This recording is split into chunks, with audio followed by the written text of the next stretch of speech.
It was just after 2:30 a.m. when I pulled into that gas station, the kind you only stop at when you have no other choice. No traffic, no nearby houses.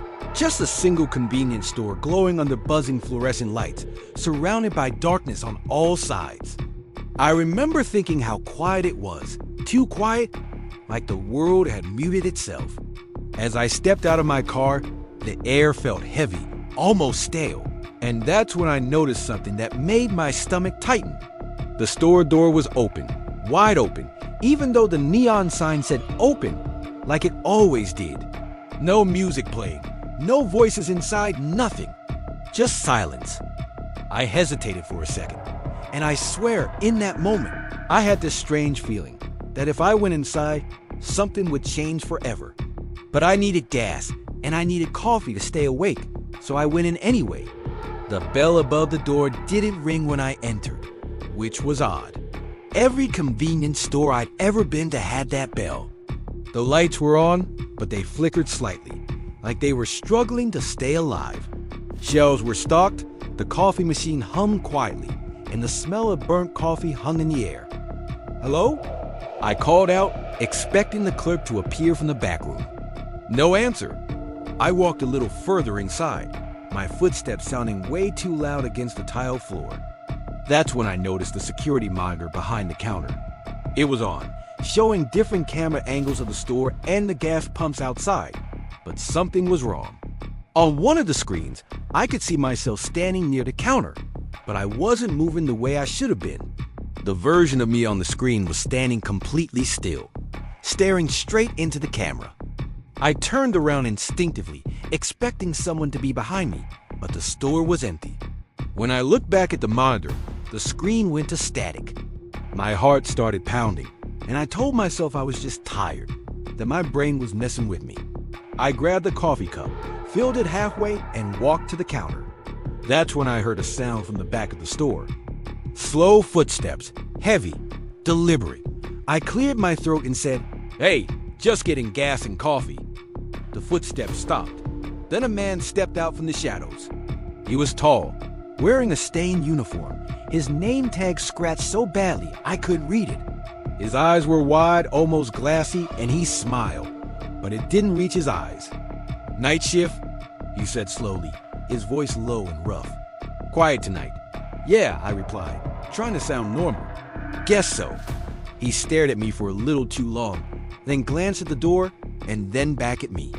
"You here alone?" he asked. That question sent a chill down my spine. "Yeah, just passing through." He nodded, still smiling, and rang up my coffee. As I pulled out my wallet, I noticed his hands were shaking slightly. The receipt printer started printing, but it didn't stop. The paper kept coming, spilling onto the floor. He didn't seem to notice. He just kept staring at me. I took my coffee, left some cash on the counter, and turned to leave. As I reached the door, he spoke again. "Don't look at the pumps," he said. I froze. "What?" "Just don't," he repeated, his smile gone now. His face looked tired, almost scared. Against my better judgment, I pushed the door open and stepped outside. The night felt colder than before. I walked toward my car, and that's when I looked at the gas pumps. Every single pump was on, screens glowing, but no cars were there. The hoses were hanging, swaying slightly, even though there was no wind. Then I saw movement near the far pump. A woman stood there, facing away from me. She was completely still. "Hey," I called out. "You okay?" She didn't respond. I took a few steps closer, and that's when she slowly turned her head. Her face looked wrong, like it was stretched too tightly over her skull. Her eyes were dark, empty, and when she opened her mouth, no sound came out. She started walking toward me, her movements jerky, unnatural. I backed away, my heart racing, and ran to my car. As I fumbled with my keys, I heard footsteps behind me. Fast now. I jumped into the driver's seat, slammed the door, and locked it. When I looked up, she was gone. The gas station was empty again. I started the engine and sped off, not even caring that I hadn't filled my tank. I drove for what felt like forever before I finally reached another town. My hands were shaking the entire time.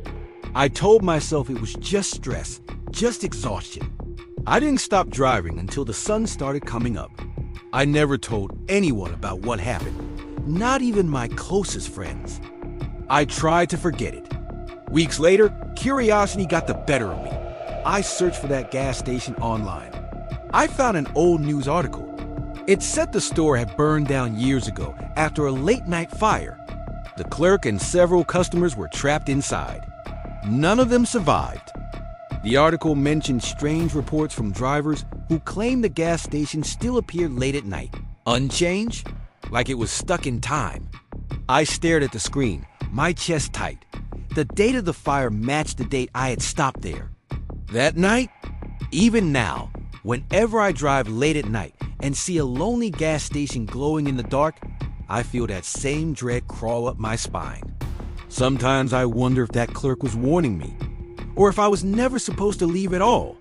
And if you're listening to this story right now, I want you to think back. Have you ever stopped at a gas station late at night and felt like something was off? Like you were being watched?